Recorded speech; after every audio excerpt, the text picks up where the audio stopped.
Madison City Council meeting. Today is Tuesday, September the 6th. We have some fantastic things on our agenda tonight. I want to welcome all of our special guests and members of our community. Like with all of our council meetings, we'll start by standing, removing our hats, bowing our heads, reciting the Lord's Prayer, followed by the Pledge of Allegiance.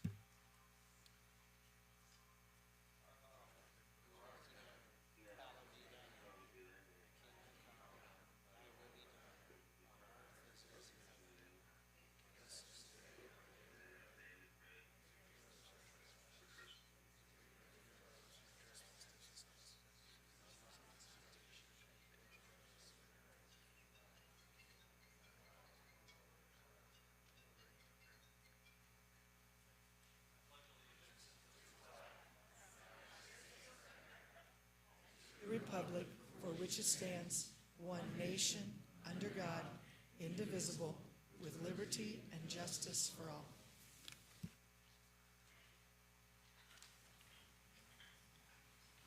Thank you. You muted the mic on your laptop and I can't hear anything. Got it. There we go. Thank you. Josh, it looks like you're in Colorado.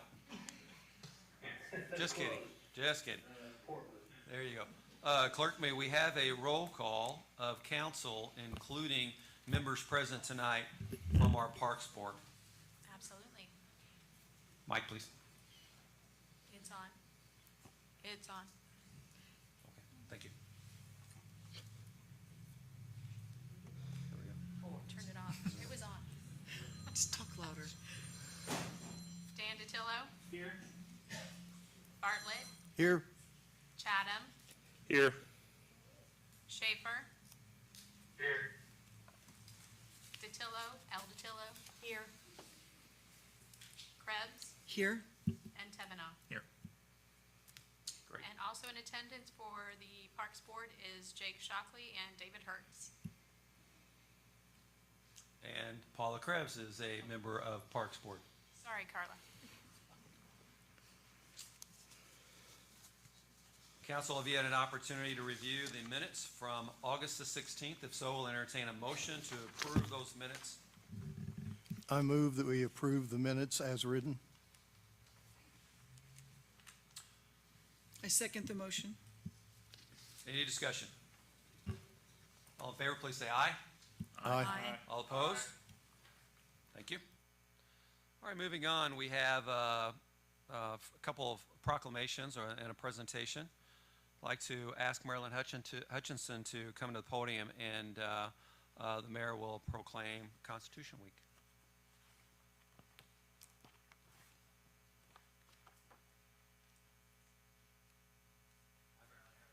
Just fine. Whereas September 17, 2022 marks the 235th anniversary of the drafting of the Constitution of the United States of America by the Constitutional Convention. Whereas it is fitting and proper to officially recognize the patriotic celebration which will commemorate this occasion. And whereas on this day, during this week, we celebrate our great founding charter and an enduring beacon of freedom. And in the more than 2 centuries since its ratification, it has served as an unparalleled engine for human progress. Whereas Public Law 915 guarantees the issuing of a proclamation each year by the President of the United States of America designating September the 17th as Constitution Week. Now therefore, I, Bob G. Courtney, Mayor of the City of Madison, do hereby proclaim September the 17th through the 23rd, 2022 as Constitution Week in the City of Madison, and ask all of our citizens to reaffirm the ideals of the framers' Constitution had in 1787 and for all freedom-living Americans in defense of our Constitution against those who threaten our sacred constitutional freedoms. Thank you. You're welcome. I want to get a picture of that. You and me. Get it, Kay? Got it. You're welcome to address. Okay, thank you. You're welcome. John Paul Chapter would like to thank you for this Constitution Week proclamation. A year or so ago, you were given a copy of the Constitution, and today John Paul Chapter has given you a copy of the preamble to the Constitution. there will be a display of Constitution Week at the library for that week. In 3 years, our Constitution will celebrate 250 years of being in existence. As we are preparing to celebrate America 250, our chapter has identified 71 Revolutionary War patriots' graves in present-day Jefferson County. We know there are more, but cannot verify due to the graves being on private property. In the next 3 years, we, John Paul Chapter, hope you hear more about celebrating America 250. Thank you. Thank you very much. I just want to say thank you for all the work with DAR.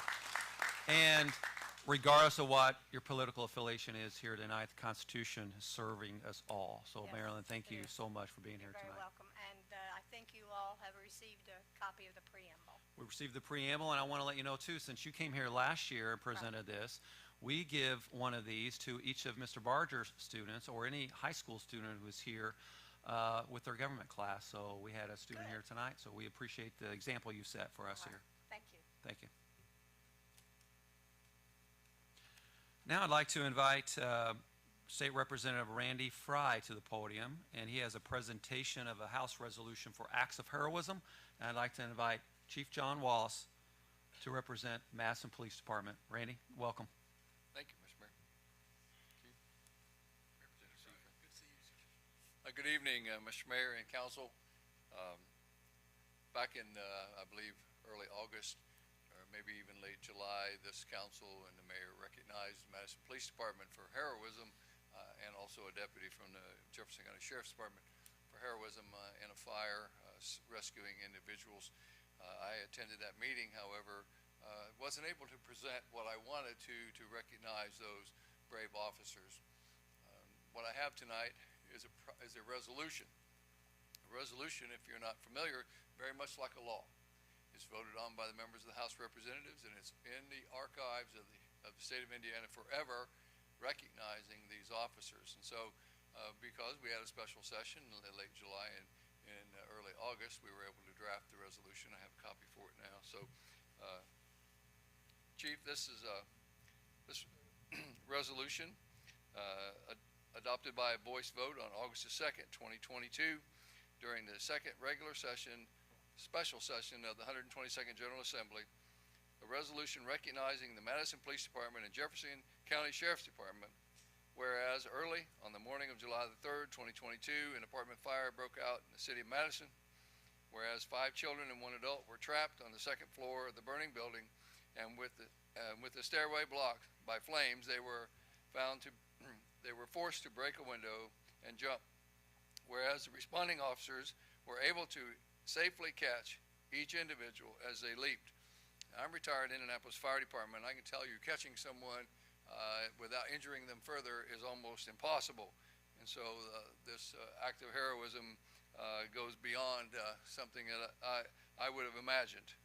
Whereas the officers responding from Madison Police Department were Kyle Cutshaw, Ricky Harris, Bruce Heaton, Cody Lewis, Nicole Midget, Josh Nolan, Jordan Perry, Wayne Phillips, Kyle Potter, Sean Scudder, Curtis Shipman, Jared Sweet, Kayla Taylor Moore, and Philip Wimpy. The officer responding from the Jefferson County Sheriff's Department was Deputy Travis Conover. The House of Representatives honors these men and women for their community by saving the lives of 5 children, ages 3 to 13, and an adult from a burning building. Therefore, be it resolved by the House of Representatives, State of Indiana General Assembly, that the Indiana House of Representatives recognizes the Madison Police Department and Jefferson County Sheriff's Department for heroism. And I can tell you that the voice vote was unanimous, and it's signed not only by myself, but by House Speaker Todd Houston and by Clerk of the House, Caroline Spots. And Chief, these are for you, and there's a copy for each of your officers and the deputy. And then there's also one there if you'd like for the department. Absolutely. Thank you so much. Thank you, sir. Thank Very you. much.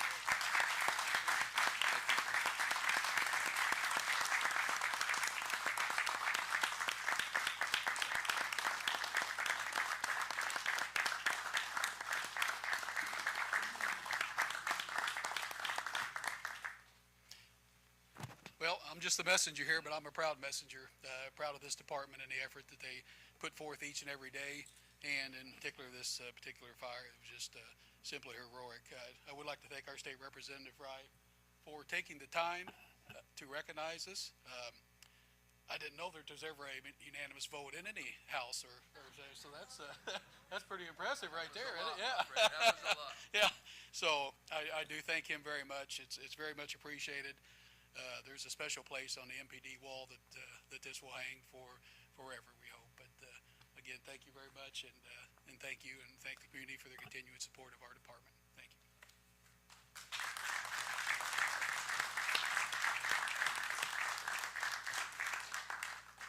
Whether it is a fire, a flood, or a health emergency, one thing we can be sure of, and that is our first responders will always be there. Chief, thank you. State Representative Frye, thank you very much too. All right, moving on, we'll turn it over to Joe for the introduction of 2 ordinances on first reading, and I've got to go get a piece of something out of my office, but.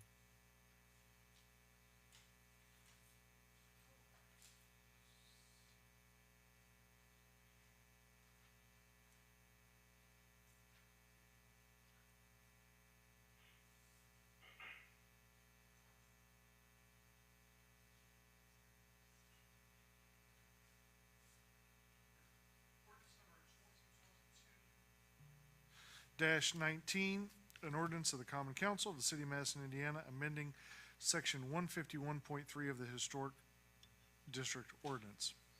Whereas the Common Council of the City of Madison, Indiana has determined that updates to the guidelines will assist the Historic Board of Review in the implementation of the Historic Ordinance.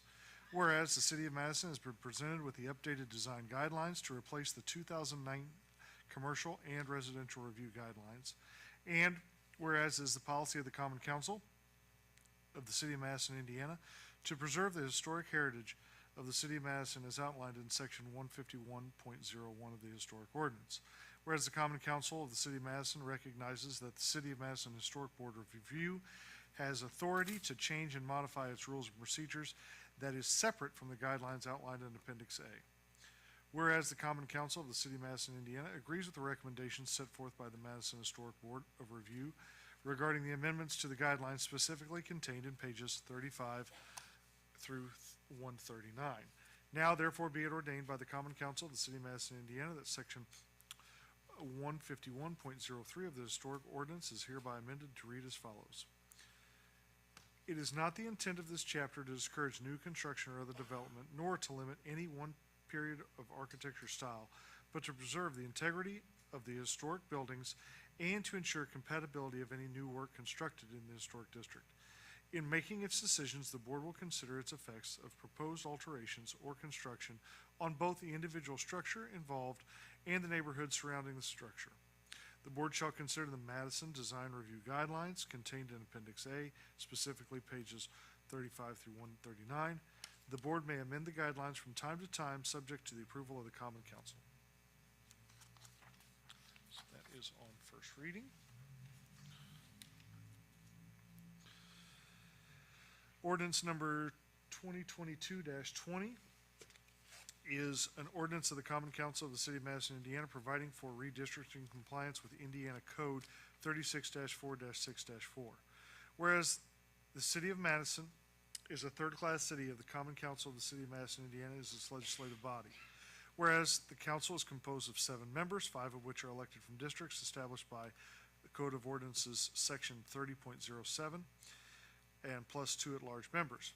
Whereas Indiana Code 36-4-6-4 requires third-class cities to update district boundaries every 10 years. In the second year of a decennial census is conducted. Whereas Madison experienced population growth from 2010 to 2020 occurring in various places within the city at similar degrees of growth within different sections of the city. Whereas 2022 is the second year after the 2022 federal decennial census, and whereas attached to this ordinance is Exhibit A, is the census population distribution analysis and a map dividing the city into 5 districts. And whereas the Common Council has determined that the map representing the 5 districts are composed of contiguous territory, except that the territory is not contiguous to any other part of the city, are reasonably compact, and do not cross the precinct boundary lines, except for the boundary of that legislative body district may cross the precinct line if the districts would not otherwise contain as nearly as possible an equal population, and contain as nearly equal possible population. Now, therefore, be it ordained by the Common Council of the City of Madison, Indiana as follows. The council proposes to recertify the existing council district boundary map that takes into account the factors outlined in Indiana Code 36-4-6-4 and related authorities, compiles with such factors, and that provides for fair and effective representation of constituents through its elected leaders. The clerk or the treasurer of the city of Madison, Indiana shall incur that a copy of this ordinance and Exhibit A attached hereto are filed with the clerk of the Jefferson County, Indiana, not later than 30 days after this ordinance is adopted. And this ordinance shall be in full force and effect from and after its date. I believe that is both ordinances on first reading.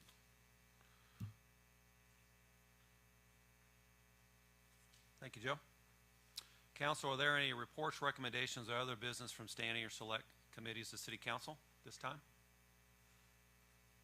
Council, we have one board appointment. I believe that you've received a nomination of David Sutter to the Redevelopment Commission. Would entertain a motion to approve David Sutter as the council appointment to the Redevelopment Commission. I'd like to move to approve David Sutter to the Redevelopment Commission. I'll second. Any discussion? Roll call, please. Yes. Bartlett, Yes. Chatham, Yes. Schaefer, Yes. Sotelo, Yes. Krebs, Yes. Kavanaugh. Yes. Thank you, Council. That will give us full membership on the Redevelopment Commission. Okay, now I'd like to invite Tony Steinhardt, our Director of Economic Development, to the podium. And I want to welcome all of our guests here because I know that we had an exciting announcement last week that we're going to provide more detail to the community for. I would ask Tony to, as we go through this, introduce his guests here tonight. And also what I would like to do as we go through this presentation is have council perhaps ask their questions after the presentation, and then we will open it up to the floor to see if there's any public comment associated with this report. I will emphasize this is an informational session. Yeah, thank you, Mayor. Thank you, Council and guests this evening. I will again just emphasize that we have a number of guests representing a number of disciplines tonight to talk about the pool and walk through the process. We would ask that the council have time to ask questions specifically at the time of the finish of that section, and then we'll have the public at the end moving forward. Tonight we have, we'll go through our current pool project update. As you know, there has been a project that's been ongoing for over a year. We'll get an update on that. We'll talk with our consultant about the pool evaluation and considerations. We'll talk a little bit about the process over the last few weeks and our design goals for the new project. We'll announce and show plans of the new project. Then we'll go through schedule and budget. We'll talk about pool operations in 2023 with our Parks Director. And then finally, we'll talk about finance approach and strategy with Gary Smith at Reedy Financial. So Tim Dolling's here representing the architect. Greg Bukala is representing the structural engineer. Chris Saris is representing the council administrator. And Gary Smith is representing Reedy Financial. That's back there. Is in here. It's back there. Right there representing the Parks Department. So we're all here ready to go. One of the things I wanted to let everybody know tonight publicly is that we found the original swimming pool plans from the WPA days. Just a few weeks ago, as this project started to take on new legs, one of our city workers were helping clean out a closet upstairs, and in the bottom of the box, under a bunch of new modern plans, there was this blue roll of documents, and we were able to Save and Procure, and thanks to Tim, we've had those scanned and put in Mylar for saving. We'll be putting those at the Historical Society here in a week or so when we get those back. And our hope is that we'll frame some of those for the new addition upstairs and celebrate the Madison Crystal Beach pool built in 1938. At this time, I will have Tim come up and talk a little about the current project and where we are on that schedule and timeframe. Thanks, Tony. Thanks to the City of Madison for the opportunity to work on this exciting project and this great historic facility. As Tony said, my name is Tim Delling, project manager for Norm Bayer Associate Architects. We got involved with Crystal Beach about a year and a half ago with the planning stage of this first project. That project had a couple of big goals that I want to touch on briefly. Those two big goals, I think, were first to give the building the attention it deserves. It's this historic structure, to give it attention, to let it serve the community going forward. The second big goal, I think, was to increase the accessibility and the usefulness of the facility to the community of Madison. So this first slide is the first floor plan, top left there. You'll recognize some of it if you're familiar with the building, but the locker room, the restrooms, that whole layout configuration, those have been totally reworked to ensure accessibility. All the toilet fixtures are accessible, the showers are accessible, the lockers are accessible. There's also accessible path from the entry through that area to all the fixtures and out to the pool. So that was a key goal to this project. You'll see in the bottom pictures, that's some of the new showers, the restroom areas, totally renovated, all accessible, all usable for anybody in the community. The other piece of the first floor plan is the center kind of service area that was reworked to improve efficiency. There's a new check-in sequence, a new check-in counter, center window there, so that improves that function, that flow. And then if we go to the second slide, well, before I leave this, the other big piece of this, probably the biggest piece of the project, is this elevator tower on the far right of the plan. This was added to, again, to leverage the usability of the space. The second floor space that we're seeing now is a huge, very useful space, but it was totally underutilized because it was hard to get to. It was not heated, it was not air conditioned. So the big part of this project was to add air conditioning, heating to that, the elevator tower up there, so that is a year-round facility for the community. It can be used winter, summer, fall, and spring. Any time of the year it would be useful. And you'll see in these pictures some of the attention to the building that was taken. All the windows were restored, the wood floors here were refinished, the existing original trusses were cleaned, refinished, and restored. The deck on the south side and the stair were all rebuilt. So again, it was just making sure this building could go on serving the community going forward. This project started about a year ago, intended to be done by this pool season. As has been the case this past year, there's all kinds of supply chain issues, so we ran into that, as most projects have. Still waiting on some elevator equipment, still waiting on some lockers, still waiting on various things, but we're very close, and I think it's coming together very nicely. The other part of this project was intended to be replacement of the pool liner. The contractor took that pool liner off and discovered some significant issues with that pool liner that kind of led us to where we are today. So I think with that, I'll hand it off to Greg Nicola to talk about what was found. Yeah. Thank you very much. This project was around a $2 million,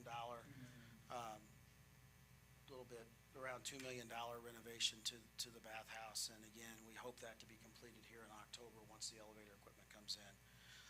As Tim mentioned, they did uncover in early spring some other issues. He'll talk through that with you on those issues and some of the recommendations that he and other consultants made as we move forward. Good evening, Mayor and Council. It's been a real privilege. It's an honor. We feel we're stewards of this project and ensuring that this building is preserved for generations to come. And it's been a real honor. It's been a journey, and part of that journey is in the execution, realizing, as Tony shared, that the substrate of the concrete pool was in a damaged, distressed, deleterious condition that was never anticipated or hoped. I think there was some chance that we knew that we were going to encounter some minor concrete issues, and we did plan on some concrete scope of work around the pool as well. This is the original document that went out to bid. It was the basis for the initial pricing, and when we went to go and implement that, we discovered, as I just shared, throughout, systemic concrete delamination and spalling of the concrete, given age, exposure to moisture, freeze-thaw conditions, which we felt a pause and a pivot and a conversation with the city was warranted to reconsider the recommendation for a liner only. And so from the contractor's letter and recommendations back in February and ours in April, a comprehensive, what we felt, opinion as to the options that you had to move forward. We've been working with the mayor and his office to explore these. We are where we are today, and Tony will talk more about that. But again, just to reiterate, the condition, once we did pull back the liner, was I think more severe than any of us, again, anticipated or hoped. And so we just feel that it's a 90-plus year structure, that it's reached the end of its useful life, and that the right thing for the citizens to invest in this asset is to inject generations more life, useful life, and the way to do that, the best way to do that is through replacement. So again, some more pictures that were outlined in our report I'm sharing with you and the community today that was encountered. In addition to the concrete damage, a pretty significant aspect was the pool equipment itself. The piping and the inability for it to hold pressure was a problem. And so the totality of the equipment in conjunction with the concrete all supports our recommendation of where we landed. So again, I think that pretty much covers it. This is a little snippet, again, from our report where we outlined the options and potential budgets to consider when factoring in an informed decision for how to proceed. So our final recommendations were just basically concluding that continuing to put more dollars into a patch was not in the community's best interest. The plumbing test showed leaks and a pool system that was at the end of its life as well.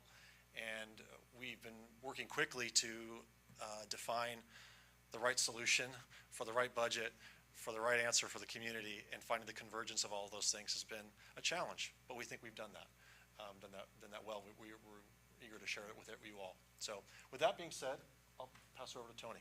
Does anybody have any questions, council, for Greg or Tim as it relates to the current project or the findings of the assessment? Okay. I just want to add here that last bullet point, which is any other solution would mean pushing the problems today to a future, more costly capital project. This pool has probably been evaluated by at least the last 3 or 4 mayors. And 20 years ago, there was actually a pool steering committee that evaluated options of replacing Crystal Beach. And the conclusions of that study that was done in 2001 was, after a lot of evaluation, that the pool should be replaced in its existing location, and the estimated cost at that point in time, including the pool house, was approximately $5 million. So this isn't a new problem. This is a problem that we knew would happen over time.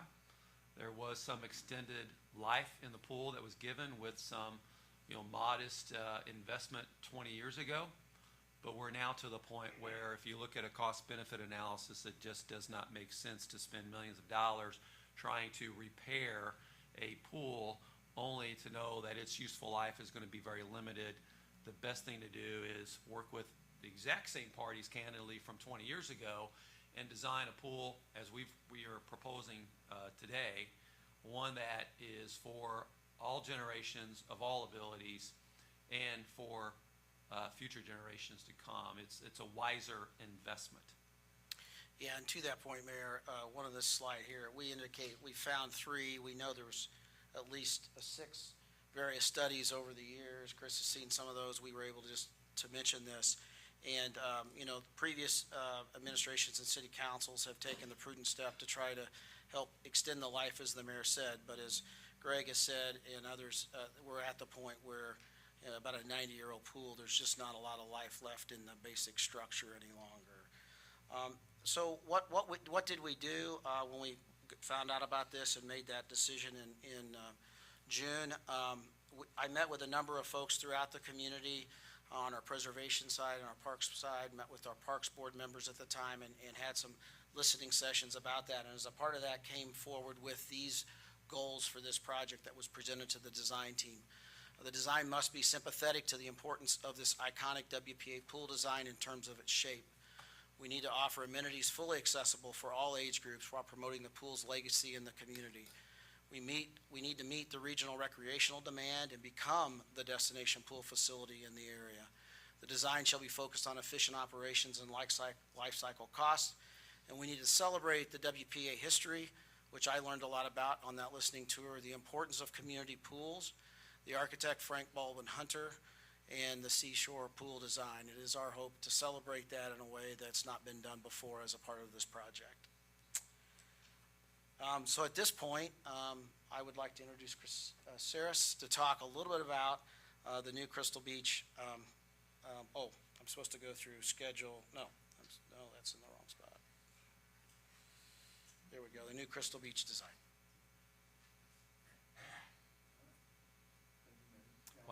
Please turn the mic on there. Should be a red button. There we go. You're on. There we go. Okay. Thank you, Mayor. Thank you, Council.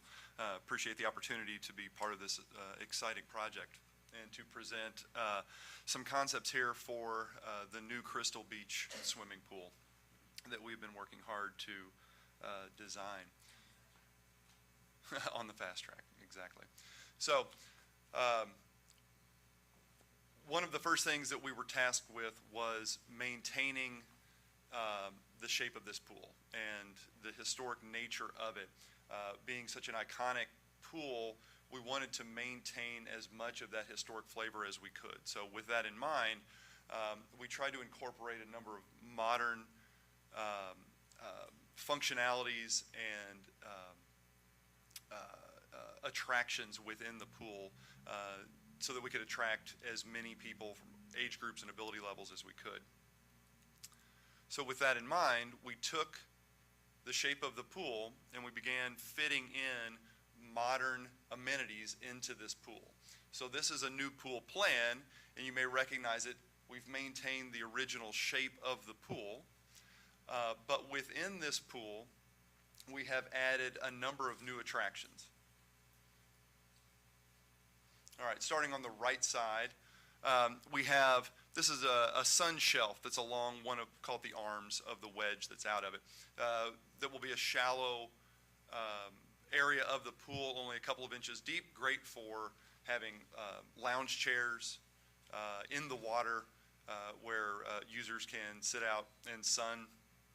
Next to that, we have an accessible ramp that will lead down. This is moving through a zero depth area, so a beach entry into the pool. The original pool had somewhat of a beach entry, but wasn't really meeting code in terms of accessibility into the pool. There were areas where there was a curb and you have to step over and step down. So we're eliminating that issue by creating a zero depth entry and an accessible entry on this side of the pool. In the zero depth entry, we're showing a number of spray features, including an activity tower, the large feature that's in the center that has an elevated platform.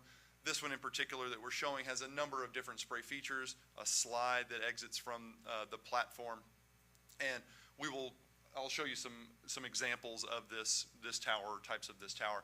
But then we also have a number of lower level and some vertical spray features that are great for a number of different age groups of children from toddlers on up. Interactive features, not just water that's going to dump on them or spray or just enter the pool. They can manipulate the water and actually interact with it. Yes, and a number of these features do have the ability for handicap accessibility to be able to still use these features. Moving on up counterclockwise, we have a lazy river that we've inserted. So we have some moving water available in this pool. As we have, I'll start describing the depth of the pool. We'll see some contours on the next slide that show some depths. So we have zero depth moving in and then moving down into the middle area of the pool. That's at 3.5 feet. So that's a medium depth water that allows for a number of activities to occur, and that's great for a number of different heights. That depth is constant throughout the lazy river. So this river is also, we're designing it to be deep enough that rafts can be used through this river too, so people can float through the river. Continuing on around, we're showing a dual slide structure. We did evaluate the current slide in an attempt to see if we could reutilize that slide, maybe refurbish it, but due to the age and the amount of work that would need to go into it and the changes that have occurred in slide design over the last 20 plus years, it would be very difficult to reutilize that slide and make improvements upon it. So we're working to design a new slide package that would be incorporated into this new pool. So the slides now are, they share a slide tower. I think we're showing one or thinking about one as being a closed slide and one being an open slide. And they will both empty into the pool, much like the current slide into the current pool. Moving around, then we have 2 diving boards. So we're bringing diving back to Crystal Beach. We know that it has a long history of diving in this facility, so we wanted to make sure that we were able to reintroduce diving. So we have a diving area, 11 and a half feet or so is what we're showing right now to bring the pool into current code for diving. So we'll have the appropriate depths and slopes to make that happen. And then the pool depth does move up into, so we'll have, before it goes into the deep well, we'll have area that moves from 3.5 into 5 feet of water before it starts the slope into the deeper well. And then adjacent to the diving well, we're showing 2 lap lanes. So for any lap swimmers out there, we're going to provide an opportunity for some lap swimming. We have separated that area from the deep well so that we can have multiple depths in the pool. So it'll be deep above that wall, but then in the lap lanes, probably showing something 3.5, maybe to 5 feet. That's a typical kind of lap lane area for a non-competitive pool. Along with that, we do have a grand staircase along that center node that leads down into the center of the pool. There's also another set of stairs on the far side adjacent to the slide to assist with exiting the slide area. On that rendering, I also want to mention, because it's not depicted here, but the flower urns that Yes. are part of the character of Crystal Beach will also be returned back to this pool. Correct. Okay. Correct. Okay, you do have that? Okay. So here's a colorized version of what it would look like. And so the lines that are shown throughout the pool, those are contour lines showing a change in the depth as you move along. So from the right side, we're moving 0, and then each line is 6 inches. Is that what we're showing? Each depth, there's a 1, 2, 3, 4, 5, 6. Yeah. Down to 3.5, 3.5 through the center of the pool, then from the arc from the edge of the wing wall of the lap lanes down to 5, and then down into the 11.5-foot deep end. And as Greg mentioned, you might mention the flower pots. Yes, and so the original flower pots will be spaced and placed around the perimeter of the pool, around the original arc, I guess, of the pool. All right. Then moving on, there's one without the contours. I just wanted to show some examples of the features that we have shown in our design and some examples from facilities that are out there. So the wet deck that I mentioned, the shallow area where lounge chairs could be placed. These are 3 examples of pools where we have those types of wet decks. Zero depth areas, a couple of different types of zero depth area features. So moving from the deck and then sloping right in, so there's no step up and over or down into that area. And then we have a couple of different options for just examples of types of, one, an activity tower with some ground sprays and small and low water sprays. And then on the other side, just there's a tipping bucket feature and then some other levels of sprays.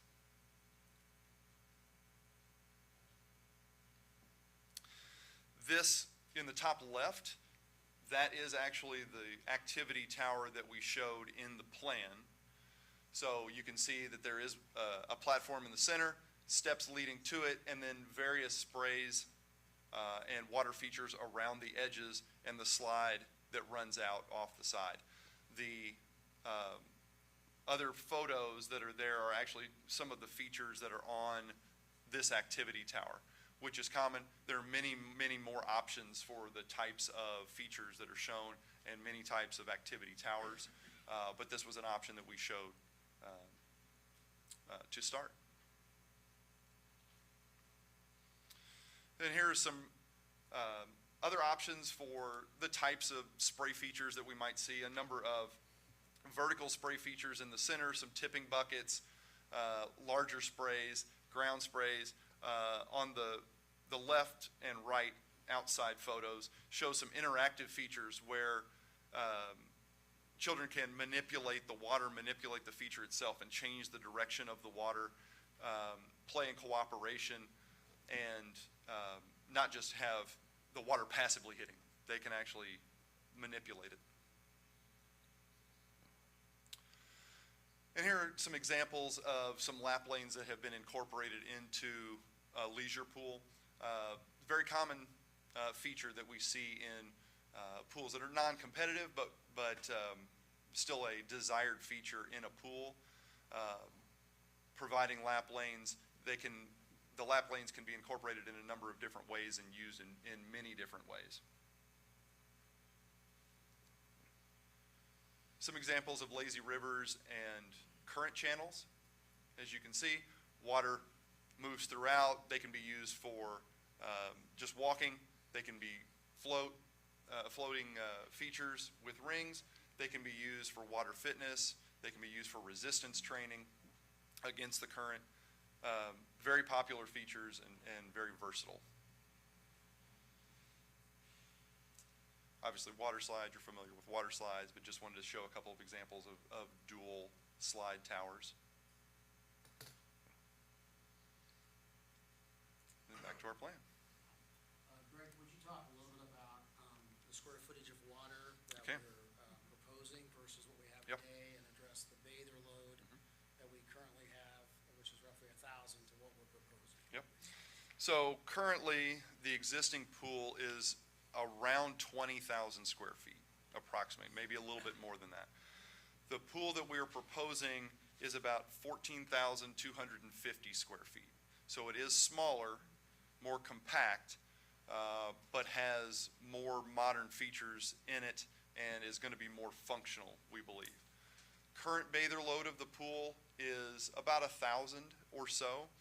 Bather load is determined primarily by the square footage and then the depth of water. The deeper the water, the fewer people that water is said to be able to hold. So when we increase the amount of deep water, the fewer bathers you will have. We're bringing back deeper water. So the bather load we're predicting right now is just under 900, around 892 for that bather load.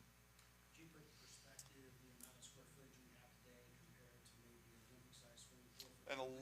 Yeah, so an Olympic-sized swimming pool, which would be a 50-meter pool by 25 meters wide, that's going to be around 13,500 square feet approximately, something like that. So this pool is larger than an Olympic-sized pool, which is generally going to be 10 50-meter lanes, what we would watch in the Olympics or the Olympic trials. So this is a larger pool than that.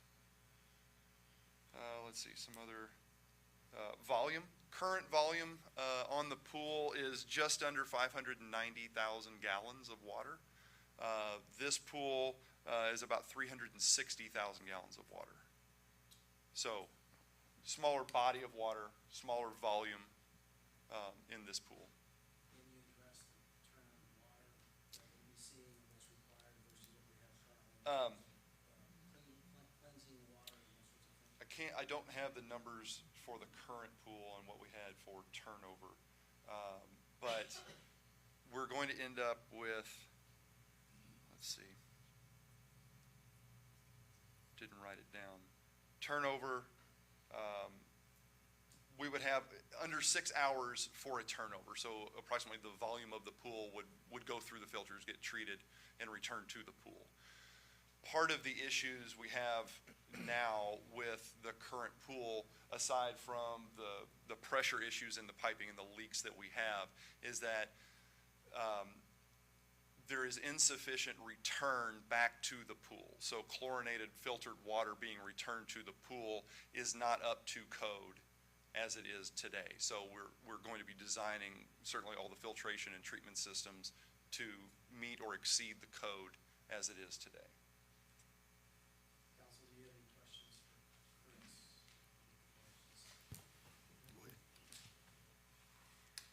So there's a lot of features here. I'm just curious, how large is the lazy river? I mean, it just looks like it's not a very large space in there. It is about 150 feet long, center line of it, and right now we're showing it at 9 feet wide. And again, that lazy river does multiple things. It's a current channel, it's exercise, it's other things as well. That can be used for other activities. What's the depth of the lazy river? 3.5 feet. What's the attendance capacity of the proposed pool versus our average attendance in the existing pool? Okay. We have calculated 890 as the bather load for the pool at one given time. And Matt's got the daily attendance numbers. Again, 892 is at one time. We'll have the daily attendance numbers here in this presentation. That should answer The deep water, twice what our daily attendance. the deep water space in this new design, do you know how that compares to the amount of deep water space in the current pool? The current pool is only 7 feet deep at the deepest part, so not deep enough for diving. I don't have, we could calculate it, I don't have the square footage of the current area, but that 7-foot area basically spanned the entire, radius, the inner, I guess, radius of the arc. So I don't have a square footage of that. Okay. And then the interior surface of this pool, what will it be constructed of? It would probably be an epoxy painted concrete. Okay. That's what we would suggest. The life expectancy, a painted surface generally is going to last about 3 years or so. It would need to be repainted, but much easier to deal with than a liner. And generally new pools, you wouldn't design a new pool with a liner such that you had on this pool. A liner is usually something that comes in later on to extend the life of an existing pool, not something you would design from the start, unlike a home pool.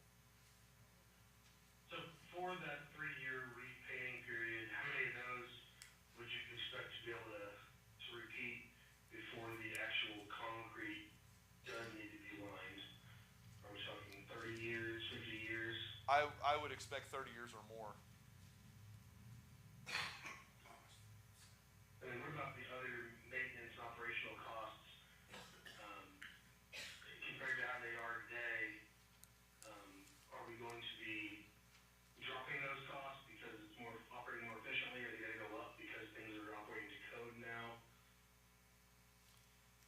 I don't have comparison numbers of the current operating costs. What we have done is run a little bit of an analysis on the number of lifeguards that would need to be used. As this is set up, I would predict 7 or 8 lifeguards, depending on how you wanted to staff this.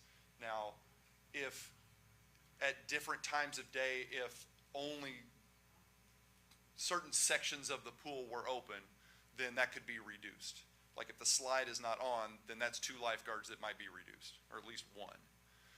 And then, or if you just had like a water walking time or a lap swimming time, and that was the only part of the pool that was open, then maybe you only have one guard on stand, 2 guards in the facility at a time, something of that nature. And that's the current lifeguard situation we have currently now, is that same 7 to 9, depending on the day, the number of bathers, those Yeah. sorts of things. So the goal about operational costs, Josh, and those sorts of things, certainly from a lifeguard perspective, we made sure the design was not going to be more for guards. From an operational perspective, we will get to some of those numbers Yeah. here, but certainly we have about 150,000 square feet of water less, so we would hope that we would start to see some operational savings and efficiencies there as well. Okay. Any other questions? I don't know if this is a question for this group or it may be a separate conversation later. So that whole right side is zero entry, right? Correct. Okay, just want to clarify.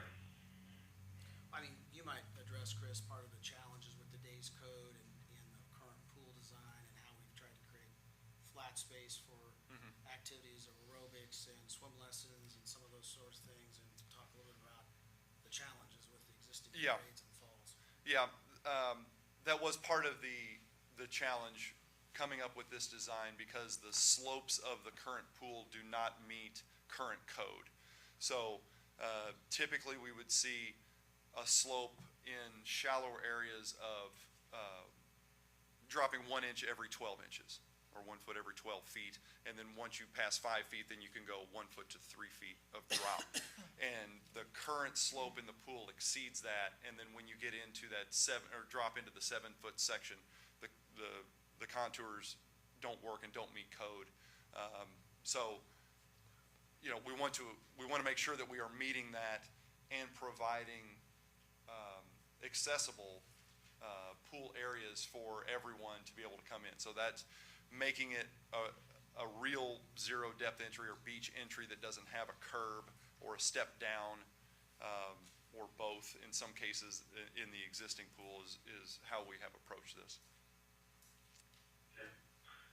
And for the Lazy River in the center section, I know when I spoke to Tony the other day, there was still not clear direction for that. I'm guessing that hasn't changed in those few days I talked to Tony, but I would hate to see that be a bare concrete area that doesn't get used for anything. So hopefully we can come up with some way of utilizing that dead space. You're referring to the island in the middle of the river? Yes, the island. Yeah, I understand your concern there. That is an issue with current channels and lazy rivers. Providing a layout that works with the flow, so that it is a comfortable ride through the river, and not having too large an island that's unusable. Because to make it usable, then we would have to have a bridge in order to access that island, in order to have an activity out there, which we can explore. That is certainly something that is out there that we could take a look at.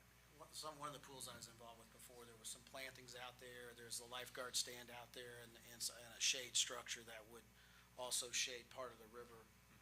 A sunbrella might be a part of that would shade part of the river as well, Josh, but there are some alternatives to that.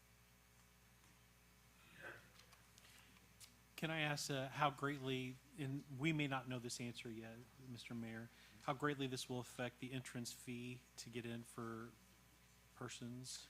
Yeah, the goal of the administration, and as we pursued this, and Matt will address that more in his presentation, is not to have an additional cost for the new pool. And we'll talk a little about that both in Matt's presentation as well as the upcoming financial discussion. And I'll just add to that, which is, this has been a really complicated exercise.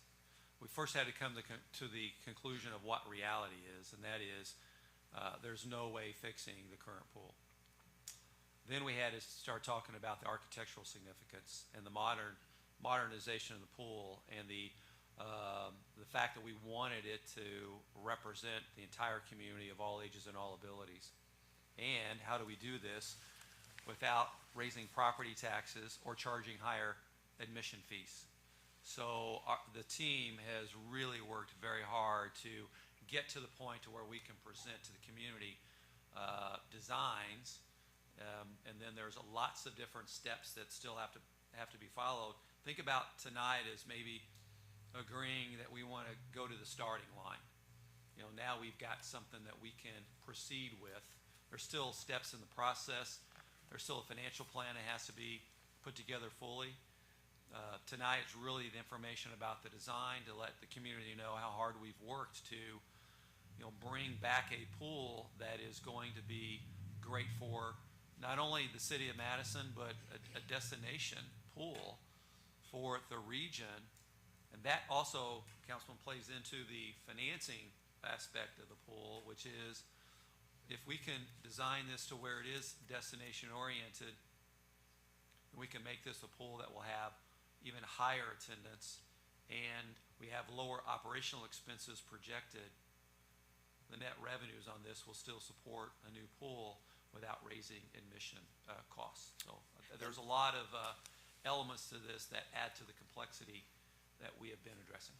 And Matt can address some of the operational issues. Currently, you know, we are not, and Chris can relate to this, but most communities subsidize their pool operations by somewhere in the neighborhood of 40 to 60% a year. Everybody says if you're doing less than 50% and supporting of your pool operation, you're running an efficient pool. We're well beyond that. We're covering much more of our operational expenses today than 50%, and we hope to continue to do that and or improve upon that with the ability to have this as a destination pool that people want to come to. Let me give you a little bit of idea about schedule. So to put it in perspective, a typical pool project typically takes anywhere from 6 to 12 months to design and bid. Chris and Tim and Greg, you know, the mayor worked really hard to try to make sure we understood the condition of the pool. We had geotech done. We did all the testing of the pipes and understood every inch of that pool to make the right recommendations. So when I called this team in late June and said, we've got to go and we have to have water by summer of 2023. I think I had to call EMS in each of the cities that they were at, because it is pretty uncommon to start a design project July and try to have water a year later. And that's what's been challenged to us, and we're moving very, very quickly. And in order for us to hit late summer of 2023 water season, we have to continue on a very, very tight schedule, and that's the reason why you've seen some ads that have been out, and you will continue to see some ads that come out about various steps and stages of this process, so that we can start the demo package here in less than a month, and then we can be ready to start construction in November. So we've split the project up to try to fast track this as best we can. And I'd look to all of you to say anything if you want about the schedule, but this is a pretty Herculean effort given the historic iconic shape and the parameters that we placed on the design team. It's not just a rectangle pool with a lot of pull off the shelf details. This is a very unique pool that will ultimately be coming. I do want to address a little bit on budget. As Bob said, we had to look at that very, very well, and I would maybe have Greg come back up just to address. But the recommendations were that we were going to be spending somewhere in the neighborhood of $3+ million, $3 to $4 million to repair a pool, and then have to go back every 7 to 10 years for new liners, not have new pumps, not have all the pipes fixed, not have all the concrete fixed. Again, it was going to be another Band-Aid with a lot of money. Pools today cost about $400 a square foot to build. And so you can do the math. We're trying to build about a 14,000 square foot pool. And as you know, as we said, part of the thing that was important is that we couldn't necessarily afford to rebuild the pool the exact same size, but the shape was critical, and that's what we stuck with. And I think from a Google Earth perspective and from a feel and desire perspective, we're going to be able to have a pool that's going to be iconic for multiple generations to come, as well as a pool that will serve multiple generations in terms of recreation activity, much better than our current pool. So let me scoot ahead. Matt, you want to come up and talk a little bit about operations? Does anybody have any questions, council, about schedule or budget? One of the other things that we're doing by splitting the demo and the reconstruction into two packages is we'll know what that demo number is. And then we'll, as we move forward with the final strategy on funding here in the next 4 weeks, we'll have a real good sense of what it's going to take to rebuild the pool. We have already had a contractor start to look at this and give us a probable opinion on that, and we are currently within that range that I just discussed, around $400 or so a square foot to rebuild a new pool. Matt? Thank you, Tony. Good evening, council. So I have, kind of like they've been talking about here, I've compiled some data for you. We're just going to kind of take a look here at the past 20 years. With the Parks Department, that's something we've been trying to do, is do some analysis on our overall park operations, and this is some of the data that we were able to see. So over the past 20 years, Crystal Beach has had a seasonal average attendance total of 15,618 guests, with a high of just over 20,000 during that time period. And if you look at over an entire season, that breaks down to an average of about 209 guests per day. From there, days open and operating come into effect, obviously weather permitting. But Crystal Beach is averaging 74 days per season that it is open and operational. And then to speak about during these 20 years, we've had some fantastic turnouts on certain days with a peak of a little over 1,000 guests during the span of just one afternoon, one full day. So why does, yes. So this kind of pool data here over the past couple of decades, why does that matter to us now moving forward? As they were speaking on previously, the current new max bather load for our occupancy is going to result in 892. So I know we said previously it was about 1,000.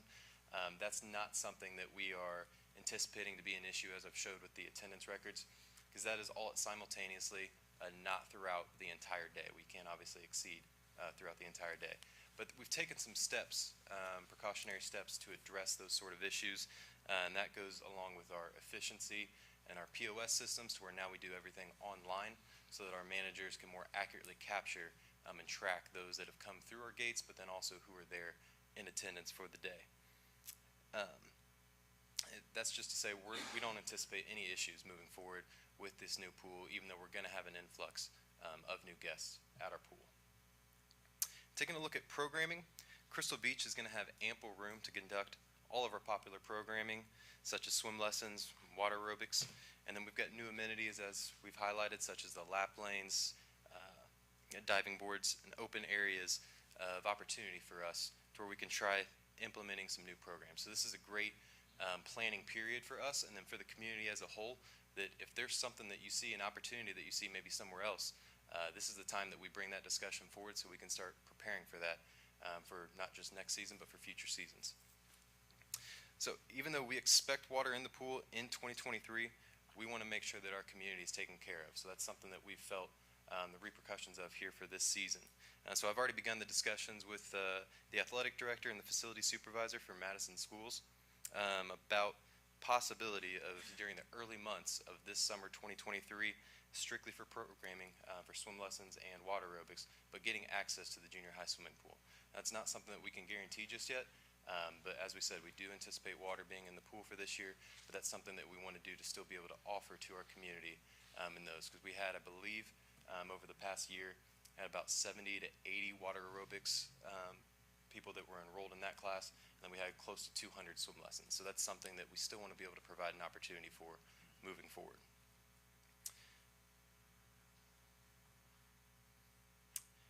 And then all of this that we've been talking about tonight doesn't mean a whole lot if we can't properly staff Crystal Beach, and that's with our licensed lifeguards. So I've been in contact with Miss Shelley Anderson. She's the one who organizes, trains the classes, and is the instructor for our lifeguards. In 2023, she has already stated that her class will take place from March 28th through April 7th. This will primarily take place at Southwestern High School. And then to sign up for the class, you can call the Parks Department, you can stop by City Hall, or you can speak to Shelley herself. Lastly, this class is open to those of all ages. I know previously it seemed this has only been for high school, college-age students, but that is not the case, and this is something that she spoke about the Parks Department has tried to do in the past. We would really like to look back at that initiative. But bring additional guards that are not obviously on our school schedule so that we can expand our overall operations both hourly, but then on the days, as we know it continues to get warm throughout late summer. So what we're looking to do is if you complete the 2-week lifeguard training course, you pass the class, and you commit to lifeguarding at Crystal Beach, then the Parks Department will go ahead and reimburse you for those training fees, which come out to be about $100 for the overall lifeguard class. And then we are currently looking at and evaluating additional incentives to be discussed on what that could entail. Matt, would you talk a little about lifeguarding generally in the state of Indiana and nationally and the challenges that other pools are having? Yeah, thanks, Tony. I was actually at a conference in Chicago a couple weeks ago through the National Park and Rec Association. There was about 120 directors that were at that conference, and they did a quick show of hands head count with this of who all was struggling with lifeguard shortages and then also with shortened pool seasons. Over 90% of the attendees there all raised their hands. And that was something that we actually had kind of a brainstorming session on. And to be completely honest, nobody had one simple answer that was the best solution for everyone. They're all kind of unique scenarios, but overall it's still the same thing. So Madison is not unique in that endeavor that we're seeing the same things. Kids are going to school sooner to where these pool seasons have been shortened, and frankly, people are struggling to find more lifeguards. Questions, Council?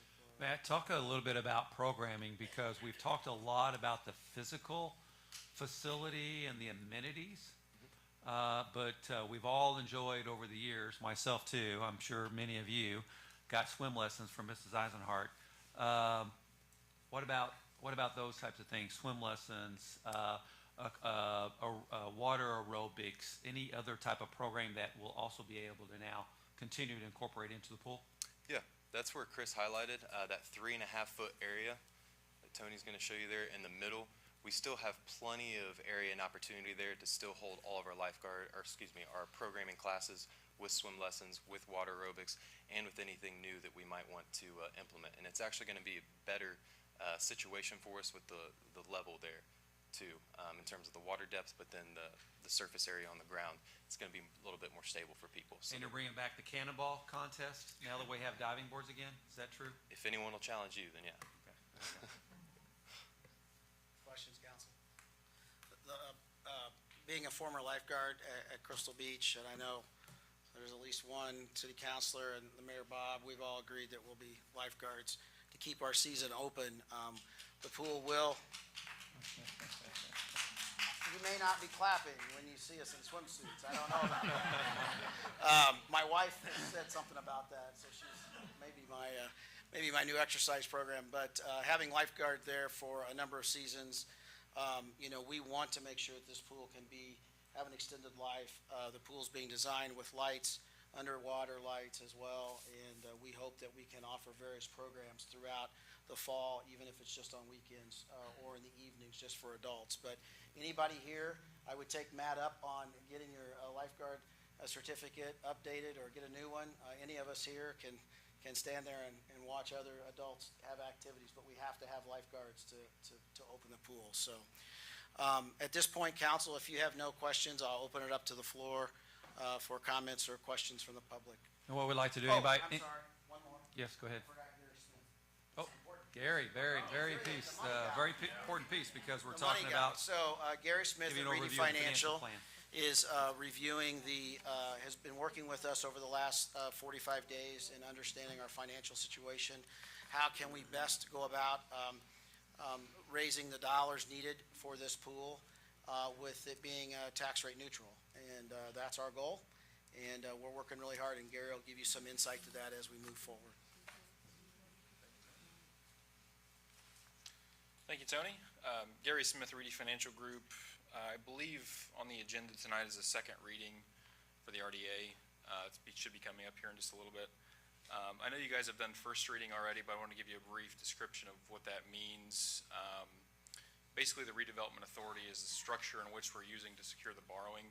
It's very common for any type of building project, city building, or police station, fire station, pool project, to either be issued through a building corporation or through a redevelopment authority. So that's the structure that we've moved forward with for the pool, the redevelopment authority, and that requires council action to set up the redevelopment authority and actually issue through the redevelopment authority and set up a lease through the Redevelopment Commission. So that's why that's on your agenda tonight.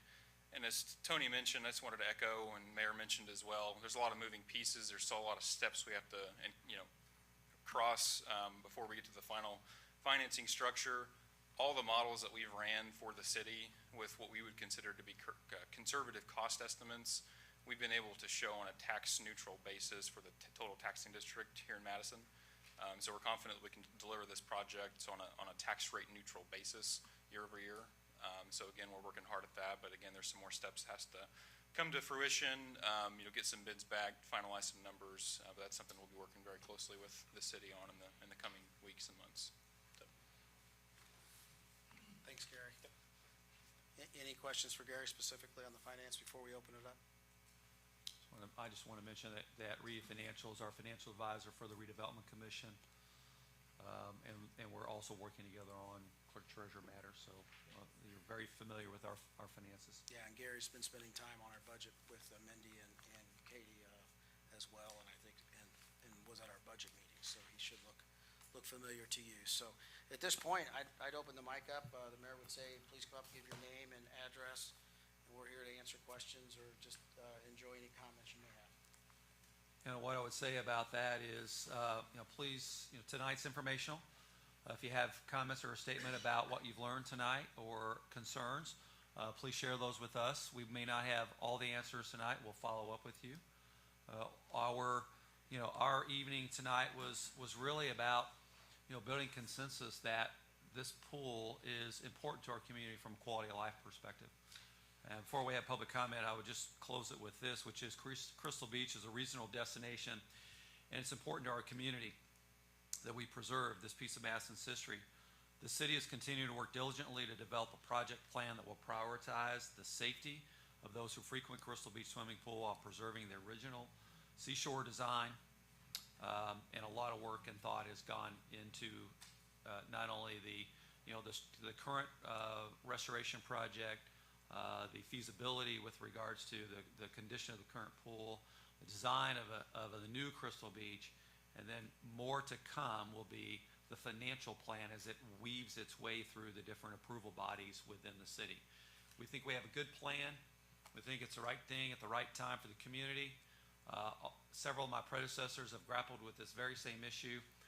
Time has not been our friend here, but it can be, we can have a new Crystal Beach to enjoy for many, many decades to come. So now we'll open up to the floor. If you'll give us your name and address, please make your statement, so we'll do our best to hopefully have some answers. If not, we'll follow up with you.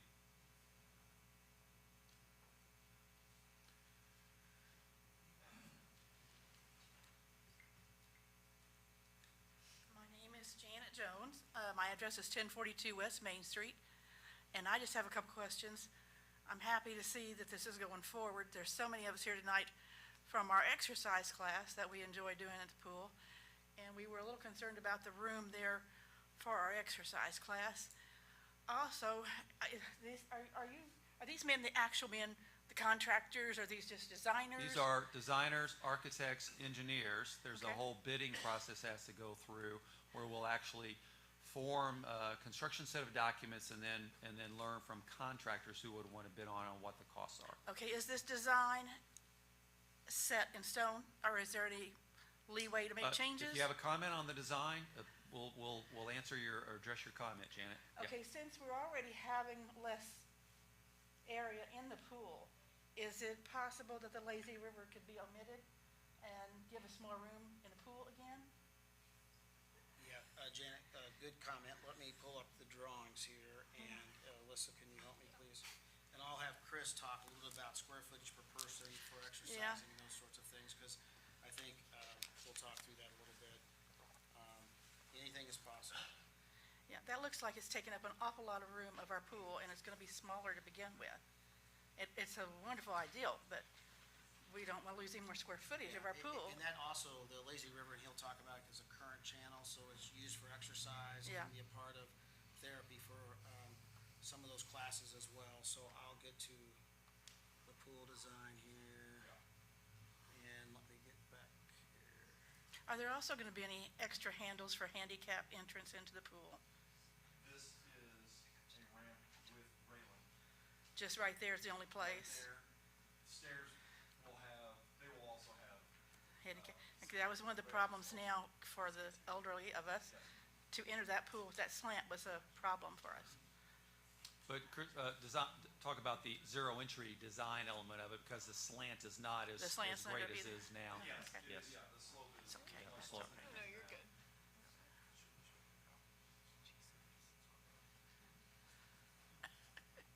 I didn't mean to be so much trouble. You're totally fine. I shouldn't have exited out of it. I think it's in the beginning.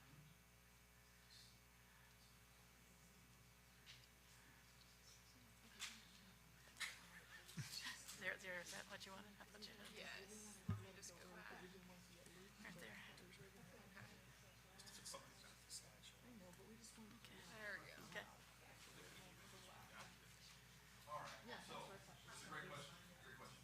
So, this is quite a large area that I would anticipate being available for water fitness classes or water walking. So from this contour line, all the way across the pool to here is 3.5 feet deep, all of this area and the river.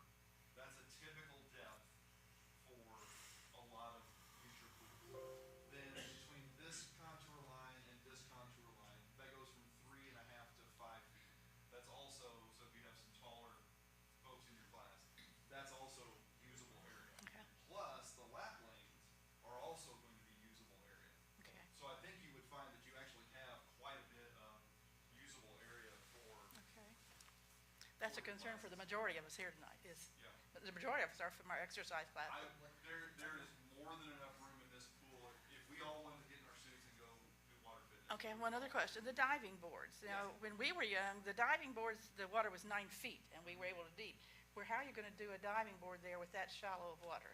This is going to 11.5 feet. Oh, okay, okay. Yes. So from this 5-foot section, this dramatically drops off. So between this contour line and the next contour line, that goes from 5 to just over 11 feet Okay. deep. And so then 11.5 under the board side. All right, that answered my questions, thank you. Do you have any rough dimensions of what those water level areas actually are? Because I think it's hard for a lot of people to conceptualize the size of this The pool. lap lanes are 75 feet long. Okay. So from one end to the other, that's 75 feet. So then you can kind of estimate from there. Generally, a diving area is going to be about 35 to 40 feet from the wall up to the top, up to the 5-foot mark. So we're somewhere in the 35 to 40 feet range for the diving. What do you plan, Chris, for square foot per person when you look at aerobics or exercise? There are two different answers there. For when you're looking at bather counts, in shallow water, we figure 15 square feet per person. In deep water, it's 25 square feet per person. For water fitness classes, we usually work on an 8 square feet per person. Square feet per person. So you can be a little more tightly packed, but you have plenty of room to move side to side, around, move your arms. So that's what we're looking at. So 8 square feet per person for a water fitness class. Thank you. Thanks, Chris.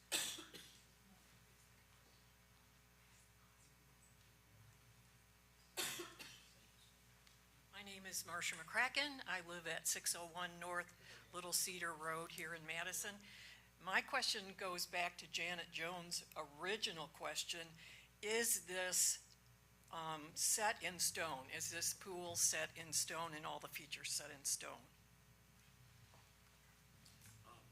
The answer to that is no, they are not set in stone, but for us to be able to hit the schedule at which we are working on, we have a couple weeks to make some modifications and adjustments to that. And I'd let Chris answer that a little bit more in terms of schedule. Just what you said, in order to hit the design schedule so that we could get this out for bid and under construction, to have water in it by next summer, we have to really lock this plan in place very soon. So could we still remove the lazy river could you remove that in 2 weeks and give us the whole pool back? Can that be done in 2 weeks? would that be cost saving? There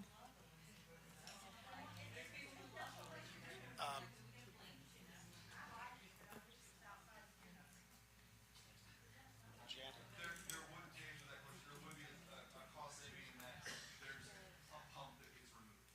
So the pump that's going to generate the current would be removed. Well, and I just want to say that the lazy river, also gives another exercise opportunity. There's resistance that is created with this current. I would say that, let's all be open-minded about what we want the future of this to be, because what we're trying to do is preserve the integrity and the quality of life the pool offers, but also modernize it so that it does more for others while still having a tremendous amount of space for everyone. Right, I'm Jan Vagers, 701 East 2nd Street. The park board people know me because I come pretty much every month to talk about swimming in Crystal Beach. And I was very skeptical when people started talking about redoing Crystal Beach, making it a little smaller. I said, guys. And then I looked at the design and I was blown away with what a great job they have done. I have enjoyed the lazy river at other pools, had not really thought of it as an exercise thing, but clearly it is a wonderful, if you're not in the aerobics class, you can still do exercise in the pool by yourself, which will be great. And I think we forget how huge our pool is. And if you guys could explain that a little bit more so that people know what we now use for water aerobics, kind of overlay that on top of this when you put out something to the public. I think people will have a better sense of how big our pool still is going to be. And I haven't gone over the original blueprints yet, but there is some thought that the pool was actually expanded from the original design when they got rid of the sand. So we may actually be going back to the original size. But anyway, I think you guys did a great job, and I'm really excited about having swimming in the summer. So thank you. Thank you, Jan. Anybody else? Keep anybody else have any other comments? Well, thank you, Mayor. That's the end of our presentation, since it doesn't look like any other public has comments. So thank you all for your time for a very long meeting, and I'll see you back in a few minutes. You're not going anywhere, are you, Tony? No, okay. Not. We want to thank our guests who are here tonight as well, that we're talking about the condition design of the new Crystal Beach. Lots more to come. And now we'll move into the rest of our agenda. First item does involve the strategy related to Crystal Beach, but I'll turn it back over to Joe. Okay, now on the agenda is an ordinance on second reading, and that is ordinance number 222-16, an ordinance of the Common Council of the City of Madison, Indiana, establishing the City of Madison Redevelopment Authority. And so we'll open that up for discussion and or comments or questions. I'm back. Gary Smith or I or Joe can answer any particular questions you may have on this important strategy to fund Crystal Beach. Sponsor of this is Councilwoman Krebs. With regards to this type of financing, will bonding through a redevelopment authority have any effect on the city's debt limitation? No, actually, it does not have any. Well, actually it does, and I'd like Gary to explain why. I'll let you explain why. So the city, the redevelopment commission, and the park district all have separate constitutional debt limits. And anytime we can fund a project outside of that, we'd like that to be the preferred approach. In the event of there's an emergency or some project the city has to fund one day and they need to tap into that constitutional debt limit. The redevelopment authority structure allows us to issue a borrowing with favorable terms, with property tax potentially being as a backup or a primary source of payment, without it tapping into the constitutional debt limit. So that's the reason for the strategy. Okay. Yep. And then the revenue to pay these bonds, how is that where's that coming from? Yeah, so that's something we're actively engaged with conversations with Mayor Tony, various folks at the city. At this time, we're looking at, property taxes being an option. Mayor, we've identified several other areas, perhaps redevelopment commission dollars, maybe some other dollars from other entities as well. But as I mentioned before, the goal of the city is to deliver this entire project on a tax rate neutral basis. So I've ran an exercise, which is worst case scenario, which would be assuming all of it's funded with just property taxes. And even in that scenario, mainly due to our assessments rising so much here in the city of Madison, that project is able to be delivered on a tax rate neutral basis, even if we had to fund the entire amount. And what he's talking about is existing property taxes. There isn't going to be a separate levy for repayment of the bonds, okay? Okay. And within the redevelopment authority, it's my understanding the Crystal Beach property would be transferred from the city of Madison to ownership of the redevelopment authority? And then leased from. So Yep. once those bonds are paid off, what happens to that property? Comes back. Comes back to the It'd city be like of a Madison. capital lease where the title transfers. Okay. And so there'd be no, it comes back to the city of Madison or the redevelopment commission? The city would be my assumption. yeah. City, okay. And so while it's owned by the redevelopment authority, there's no way for the property to be sold without any sort of council approval? Well, the redevelopment authority wouldn't be able to act because they're an appointed body. So it would still, pretty much, as is the case of the Building Corporation, Redevelopment Commission, they don't really have any authority to do anything without council approval. So I would imagine any decision like that, they wouldn't be able to make that decision independently on their own. That would be a decision of the council. Okay. That's all I've got.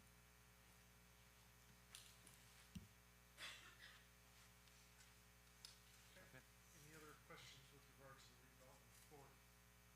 Ordinance? Hearing none, that will move on to third reading. The next ordinance on second reading is ordinance number 2022-17. Creating the fund for Jefferson County, Pause here.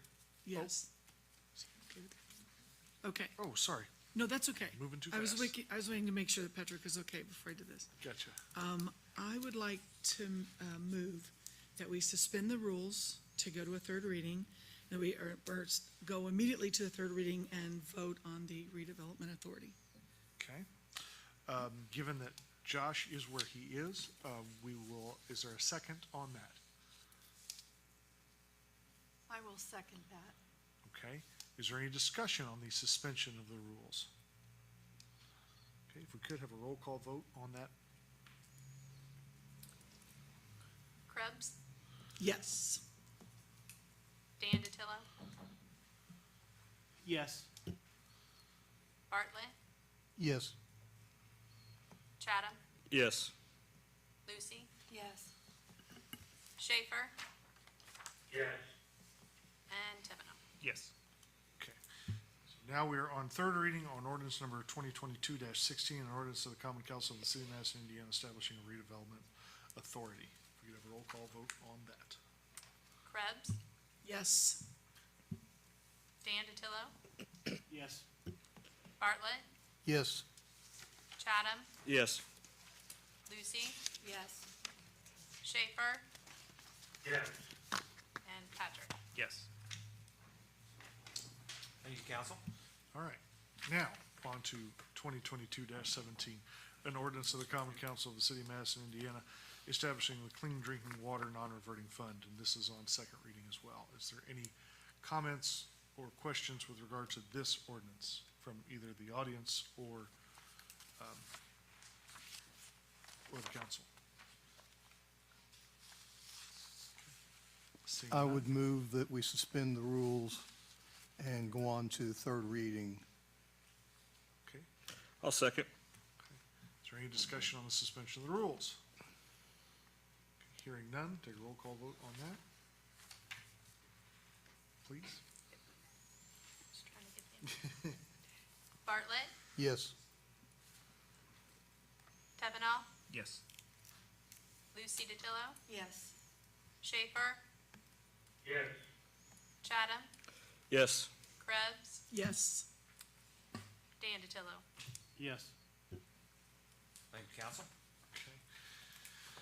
And so that's now on third reading. It is ordinance number 2022-17, an ordinance of the Common Council of the City of Madison, Indiana, establishing a clean drinking water non-reverting fund. Roll call vote, please. Bartlett, Yes. Tevenoff, Yes. Lucy DiTillo, Yes. Schaefer, Yes. Chatham, Yes. Krebs, Yes. Dan DiTillo. Yes. That passes unanimously. Now, the final bill on second reading is ordinance number 2022-18, an ordinance of the Common Council of the City of Madison, Indiana, amending the zoning map of the City of Madison, Indiana. And this is dealing with 2481 Franks Drive, and it is a zoning change from low-density residential to general business. Good evening, council. I'm back again. Thank you. I'll be a little shorter, I hope, on this presentation. But nonetheless, an important economic development opportunity for the city. So why Culvers? Why are we excited about the opportunity? Grab your mic, Tony. Thank you. Thank you, Mayor. Why Culvers? Just to give you a quick overview. Turn your mic. There. Your paper's hitting it. Sorry, thank you. Why Culvers? It's a fast casual restaurant concept not found here currently in Madison. Franchise ownership will be on site and will live in the community. What we really enjoyed working with the Culvers folks over the last few weeks and months to understand their corporate culture of supporting the community, our nonprofits, and being a corporate citizen of the greater Madison community. This facility will add to our already growing destination shopping strategy for the Hilltop here in Madison. We believe it is the highest and best use for this large parcel of undeveloped land on Clifty Drive. We have been working to be good neighbors with the Culvers developers, with those neighbors, and addressing many of the concerns.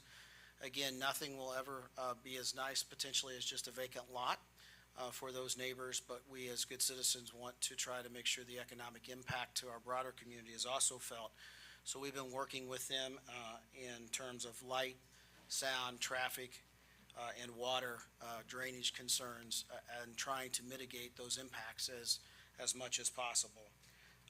Again, mentioning resolving the neighborhood drainage issues, and importantly here, to improve an intersection and traffic with the Redevelopment Commission's full support on that project. I'll show you that change that is being proposed by our engineers, and that would be to modify the intersection there at Franks Drive and just off of Ivy Tech Drive, and creating an intersection that will allow for easy ingress and egress for the Culver's restaurant. I'm sure that their representatives will go into more detail, but about 65% of all their restaurant attendees go through the drive-through, so you will see that we are pushing most of the driving to the front side of the site. And we also limited, as a part of the road project, only left turns out of the second entrance, which, again, will be there for emergency vehicles and probably light use, but we are only allowing a left turn out of that back entrance. At this time, I'd like to introduce Merritt Alcorn and Bob Goins with the Culvers folks to address some of the other issues. Thank you, Mr. Steinhardt.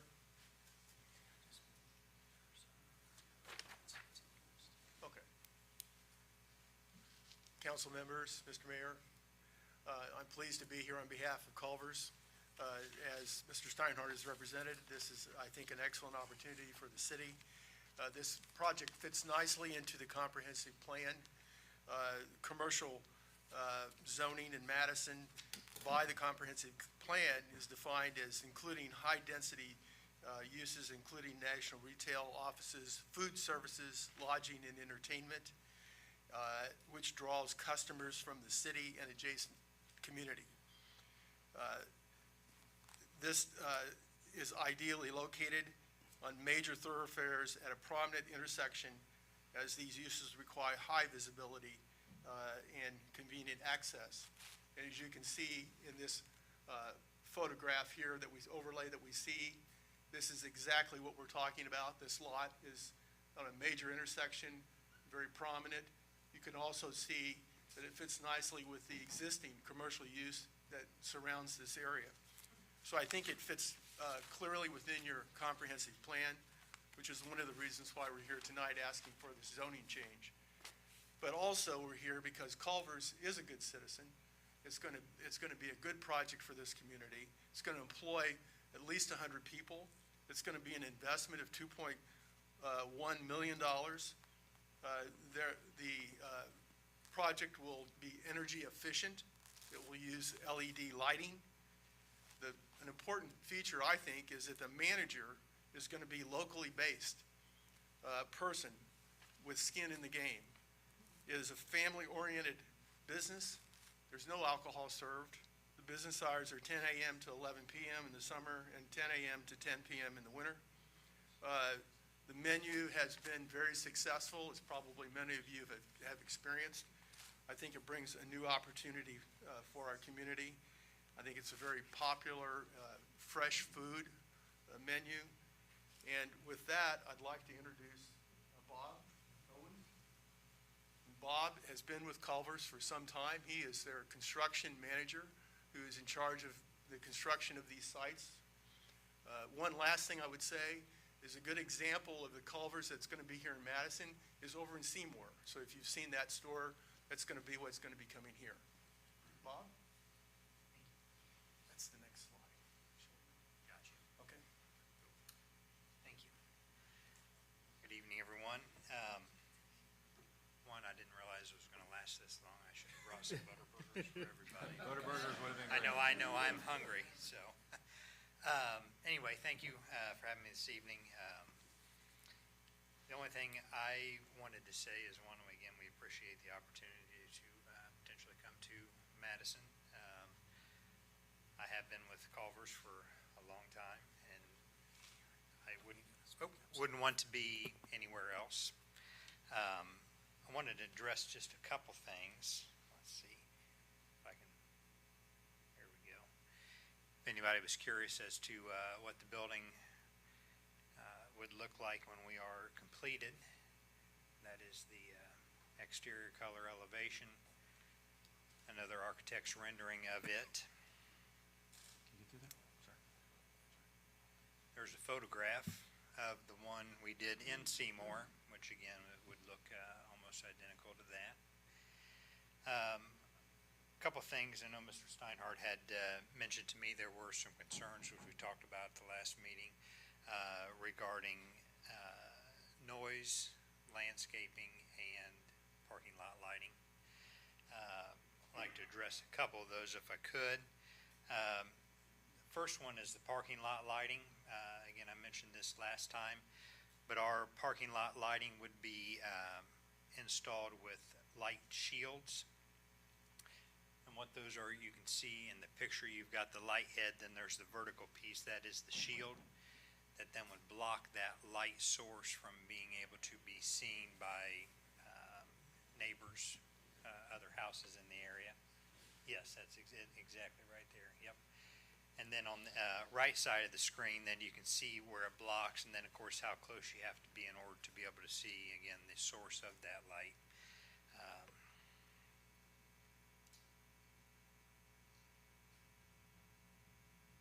Lost it. Last one. There we go. Here's our site plan.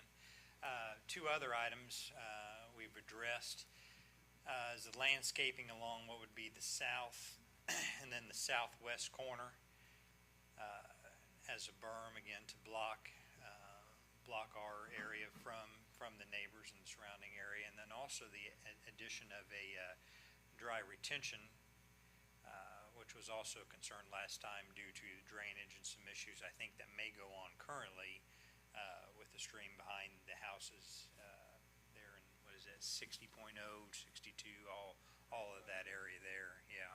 So that would, again, our hope would be that would benefit and help that as well. So. Can you address this as well? Oh, yeah.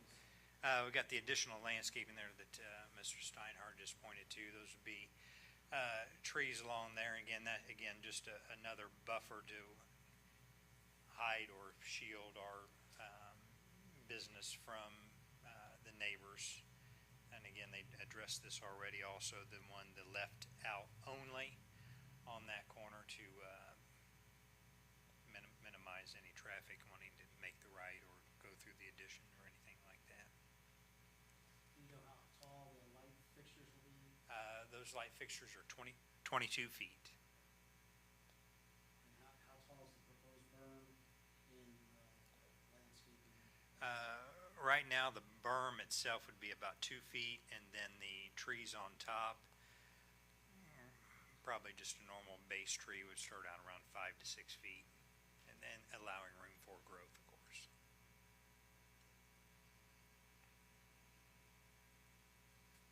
Can I ask a question, please? Well, I'm sorry, but Oh. he's talking. Yeah, excuse me, so let's, Yes, sir. Bob, finish this, I'm his sorry. presentation. Uh-huh. Or council can ask questions, and then, ma'am, we'll ask you to come to the podium. so I'm we- sorry. No, you're fine, thank you. That is all I had this evening, and I'm open for any questions you may have. How big is the footprint of your area compared to the one in Seymour? Like total site or just Yeah, the building? the total site. The total site is a little bit smaller because if you've been to Seymour, you know we've got that other parking lot on the side, which in the future is going to be shared with a hotel, I believe, or something Okay. like that. That site was almost 3 acres, so Seymour is a larger footprint. The building itself is identical, but the site is larger. Thank you. So I know a concern has been traffic, and specifically traffic kind of in the intersection before the intersection. And I know that, Tony, you spoke very briefly about talking with people about that. Yes, the Redevelopment Commission has engaged our city engineer, JTL, to look at that. They are currently working on traffic count specifically for whether that might be a three-way stop at Ivy Tech, Franks Drive, and the Culvers exit, or just a two-way stop at the Culvers exit and Franks Drive. We're actually, by the way the intersection's being designed, we're adding additional car queuing. Again, that intersection's so tight by the original design and authority given to those developers many years ago. We believe that we can get roughly 2 to 3 cars queuing up, where today there's really no cars queuing up before they proceed to the stoplight. That is a state highway, and, we would continue to work with the state highway as a traffic, with traffic counts and such, as they require solid traffic counts before considering any new modifications to traffic lights.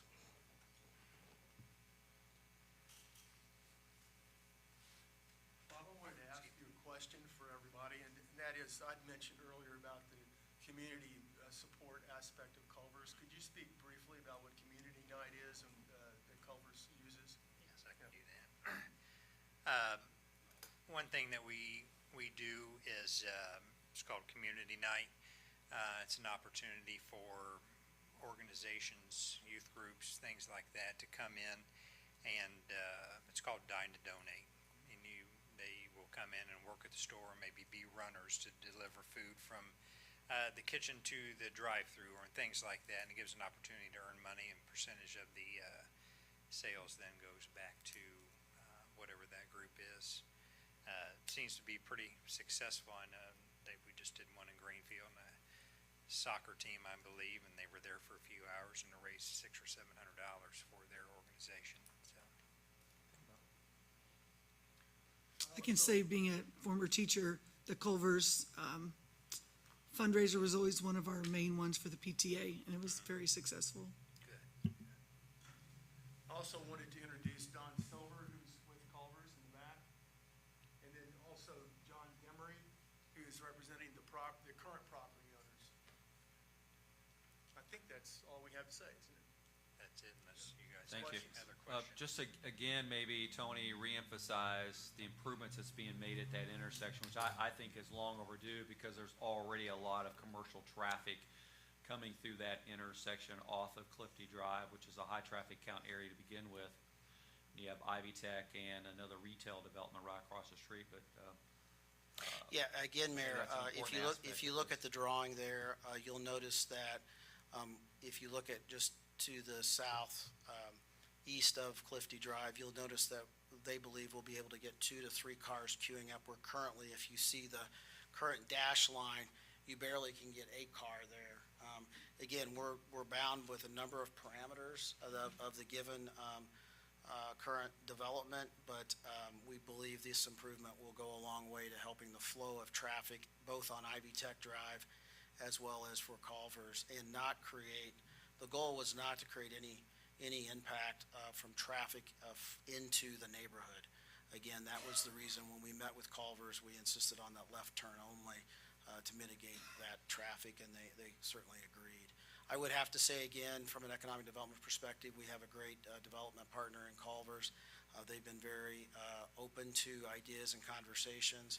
I have met with a number of residents, and again, they've been open each and every time to mitigating some concerns. We certainly know that this is a desirable parcel. We've been through this before where it's, left undeveloped. It has some issues. I know the gentleman was here at the last meeting, at the Planning Commission meeting, concerned about drainage. This actually will help his drainage situation in the neighborhood by being able to pull that drainage water from this open site that will stop running down and into the retention basin, future flood events. So we do believe it will help the drainage situation as well. In a little while, I want to amplify what Tony's talking about with regard to the importance of stormwater management, because there's a much more comprehensive stormwater management plan in that whole corridor that is happening, and implementing design standards with this development, I think recognizes the need for what we're doing with regard to stormwater management. Council, any questions, comments? I'd like to add that at the Plan Commission meeting, this was recommended unanimously to the City Council. We had one resident who I believe adjoined the parcel to the southwest, and they came forward with some concerns regarding visibility, drainage, et cetera, and the Culvers representative seemed to alleviate a lot of those concerns by going over a lot of the changes and things specifically designed for this Culvers site, especially the lighting shields and the berms and the trees to minimize the impact as much as possible for the neighborhood. Thank you. Thank you, Patrick. This time, ma'am, I think you wanted to address council in the mayor's office. You're welcome to come to the podium, and we'll just ask you for your name and address and your comments, please. Sorry for interrupting. No, you're fine. You're fine. Thank you. I'm Lynn Flathers. I live at 2493 Franks Drive. I live right here. That is my house. Our concerns, obviously, are the sounds and what kind of plantings you all will put up, trees-wise, fence-wise, because Google Earth shows the speakers for the drive-through 200 feet or less from my bedroom window. That is not why we moved here, to live next door to Culvers. So do what you can to put up good fencing and good trees, because we're not happy about it. So, I mean, it's from looking at online, I didn't know what Culvers was until 3-4 weeks ago. And their food looks great. But we certainly don't need another restaurant in this community. We have 67 restaurants currently, and one more just, I don't know, it just doesn't seem right. So that's all I got to say. We're concerned about the fencing and how you're all gonna take care of that for the community, because we're just way too close. So, thank you. Thank you, Ms. Flathers.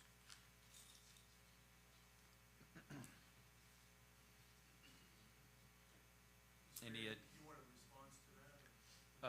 sure, if you, yep, that'd be fine. Yep, this is a good time to address Mrs. Flather's concerns on sound. I think we have some help for you on that. So maybe some information might clarify. If you could talk about the decimal level Oh. and the speaker and the And if you noise. guys don't mind, I'll turn around so I can That'd be fine. address her directly. Thank you. I want you to know that I have heard your concerns. A couple things. One, the speakers in the drive-through. We put you really can't tell in that drawing, but there is a canopy over, actually, I can show you a picture of it. But there's gonna be two of them, is that correct? Yeah, I was looking for the photograph. You can kind of see it there in the right of that picture. That's the canopy over top of the drive-through. The reason we do that canopy, yes, there are two speakers out there. But the reason we do that canopy is similar to set up like Chick-fil-A, where a person will be out there actually taking your order on a tablet. So the amount of noise is only going to be as loud as nice speakers right now. Okay. Now, there are speakers in there, you are correct, and those are used during inclement weather, things like that, where somebody can't stand out there and take orders, and it has to be done over speaker. Now, I do know that the volume of those speakers is at around 55 to 60 decibels, which again is not a whole lot louder than you and I are speaking right now. So that may be able to hear it, maybe, but I'll probably hear it.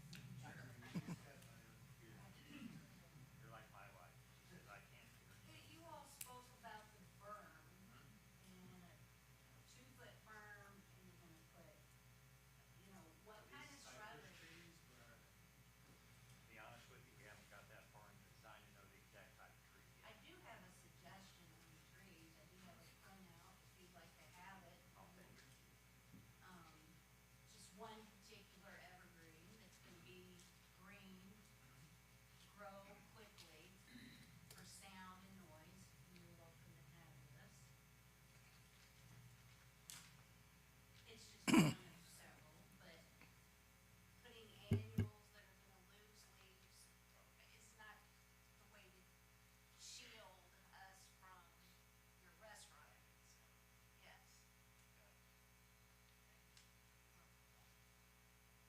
You had mentioned your light poles are 22 feet high, but your landscaping is 5 to 8 feet at the beginning. Doesn't seem like much of a shield or protection from the light for us. I know you say the light. I may just ask if the conversation can be at the podium so we can capture this and also can amplify so everybody can hear you. Thank you, Mr. Flathers. Oh, you're fine. Here, let me get that your way. My name's John Flathers. I'm Lynn's husband. We live at 2493 Franks Drive. She already showed you where we are. So my concern is that the lighting is tall. I know you have shields. I'm familiar with LED lighting. I've installed many of them. That doesn't take the canopy of light that you create there, that whole bubble of light. We're already bathed in light from the American Furniture Store, everything across the street, the hotel. In the winter, all that light shines on us already. So now when Tony, I believe, told me that the county planned to cut all that vegetation down along Clifty Drive, that in itself will expose us to all the light on Clifty and the shopping centers across the street. Now we add your facility there with, I don't know how many poles you got in the parking lot, probably 12, maybe? On this lot, probably be around. Okay, that's quite a bit of light, even though it's LED and it's down directed and it's shaded with your little bafflers, it still creates a bubble of light that's never gonna be dark again in our backyard. Even with our fence, even if you put a fence up, I still got headlights coming around that drive-through lane that are gonna be shining through the fences, through the landscape that you have. I don't know what your tree spacing is. I know you have to leave a big enough space to make them grow, allow room to grow. So initially, probably the first 2-3 years, we're looking at total light penetration. No benefit from evergreen trees or a berm or a fence or any of that. So I just wonder how, the quality of our life living there is gonna go downhill dramatically as a result of this. And that's my concern, not only our quality of life, but our property value. who the hell's gonna buy my house when it sits next to a Culver's? Would you guys want one next to your house? That's all, that's where I'm at. Thank you.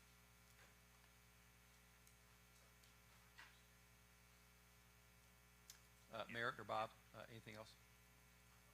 Any other questions?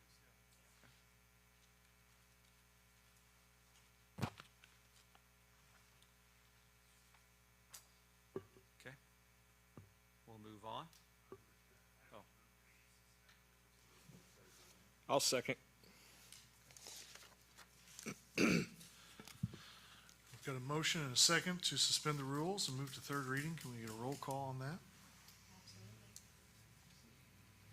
Kavanaugh, Yes. Bartlett, Yes. Dan DiTillo, No. Schaefer, Yes. Chatham, Yes. Krebs, Yes. and Lucy DiTillo. No.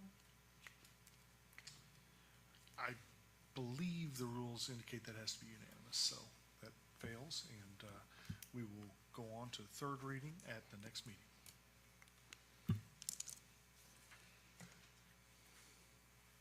thank you. All for ordinances. All for ordinances. We'll move into the public comment section before we get to the mayor's comments. Is there anybody here who would like to address the mayor's office or city council? Please come to the podium and state your name and address and what you would like to share with us tonight.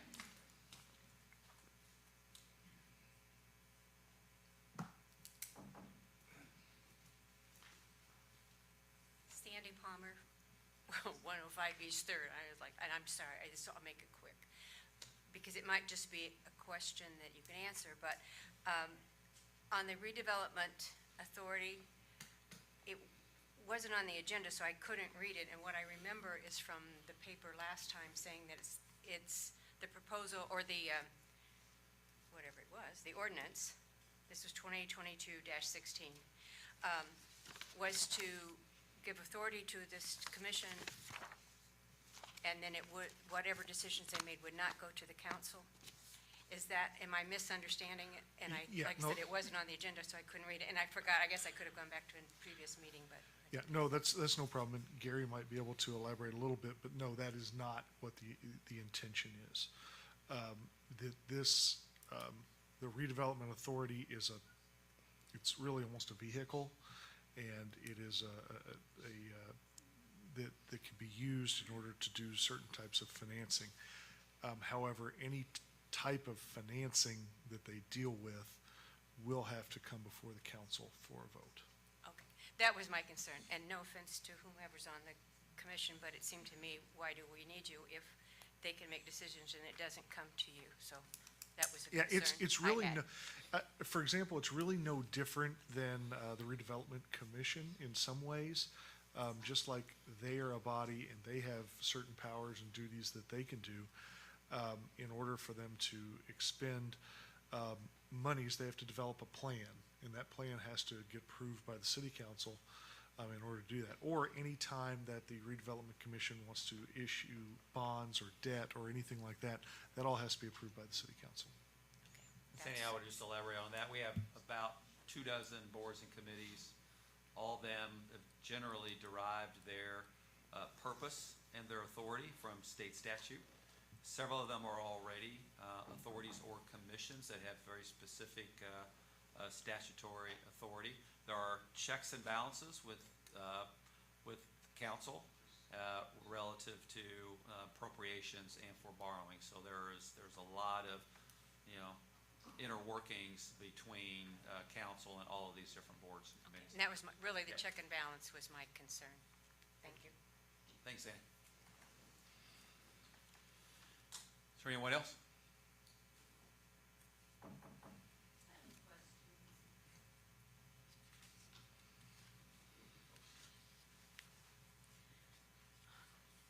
Stephanie Hellman, 747 West Third. I have a question about the Clifty Drive project. Are there going to be, I know that the sidewalk is on one side of the street, but will there be crosswalks at Cragmont and Michigan in case somebody does want to cross the street? I might ask Tony to address the Clifty Drive sidewalk question about where the crosswalks will be. If you know that, I'm not sure. I'm sorry, I didn't hear the full question. Sorry about that, Stephanie.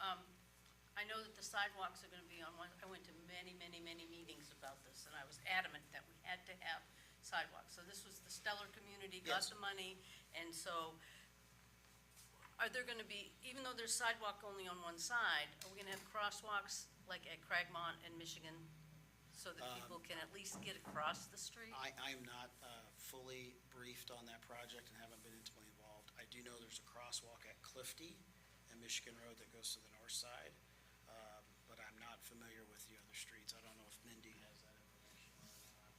I'm trying to think, I can't remember at Craigmont if there is or not, but I'm happy to check the plans tomorrow. Okay. And I can follow up with you, Okay. let you know where they are planned. All right. The plans are in my office, but it would take me too long to. All right, it just seems silly to have a sidewalk on one side and you can't get to the other side. So, thank you. Thank you. Any other comments? I know it's been a long meeting. We've talked about a lot of matters that have a lot of substance. I do want to update council and community on a couple of things. I mentioned earlier when Bob was talking about and Tony were talking about stormwater at Culver's. We are taking a very comprehensive view of our stormwater management policies and practices at the city, and we know all too well from a year ago what disasters can occur with significant rainfall in a very short period of time. And then just last weekend, our community experienced that again, and our thoughts and prayers go out to everybody who's impacted in southeastern Jefferson County and the other communities that are now working to recover from flash flooding. There are things that you can't do when you have 9 to 10 inches of rain in a matter of hours in a very short period of time, but we're not going to use that as an excuse to not develop proper stormwater management policies and design standards or invest in the infrastructure that's needed to slow down, detain, retain stormwater. We mentioned that there's a detention basin already built into the Culver site, but earlier today at the Board of Public Works, we approved 2 agreements. One was for the design, actually, I'll talk about them combined, but it was for the design and operation and maintenance of approximately 420 some odd thousand cubic foot stormwater detention basin that heretofore has been effectively unabated with regard to stormwater from approximately 80 acres of commercial property that surrounds the Sunrise Crossing development, working its way through Miles Ridge, Franks Drive area, over to Crooked Creek and down to Walnut Street, where it joins with other tributaries and has been contributing to flooding for about 150 years. This stormwater detention basin, the cost of which is being shared by the City of Madison and the 2 developers at Sunrise Crossing, as well as future maintenance, will hold back approximately 3.1 million gallons of stormwater that's running off from these commercial areas, and our engineers estimate it will slow the flow by approximately 50%. That's going to be an extremely meaningful number when we have rain events like last weekend or a year ago, which is typically defined as a 100-year rain event, but more commonly known now as a 1% annual rain event, which is happening more often than 100 years for sure. That's just part of a plan to deal with the Crooked Creek watershed risk that we've been exposed to for a very long time.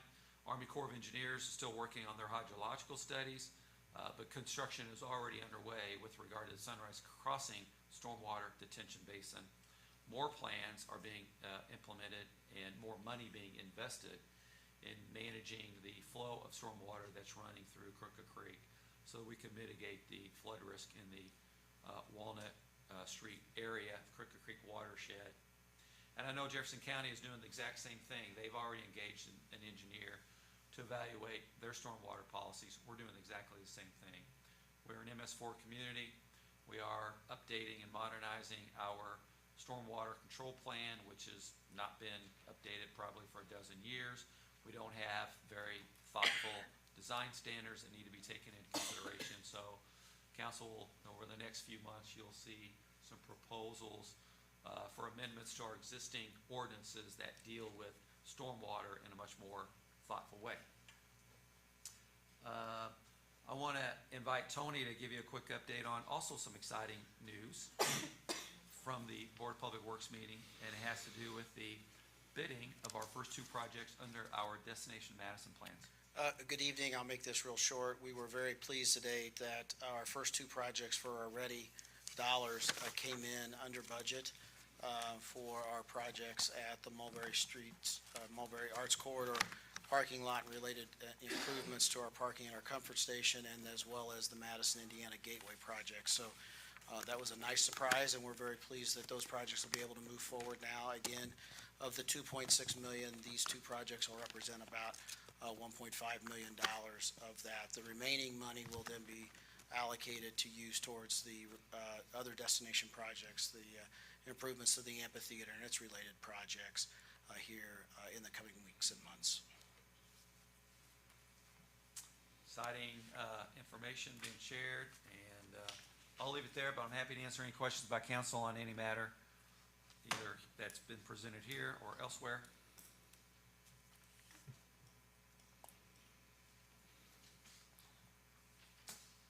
Our next council meeting will be Tuesday, September the 20th. It's already shaping up to be a interesting agenda with lots of substantive information as we roll into the 2023 budget process, as well as the final reading of several ordinances on third reading, and some new matters as well to bring before council. I'll entertain a motion to adjourn. I move to adjourn the meeting. I'll second. All in favor, please say aye. Aye. Josh, thank you very much for participating out there. Thanks, council, for everything tonight. Thank you, community, for being here. Bye, Josh.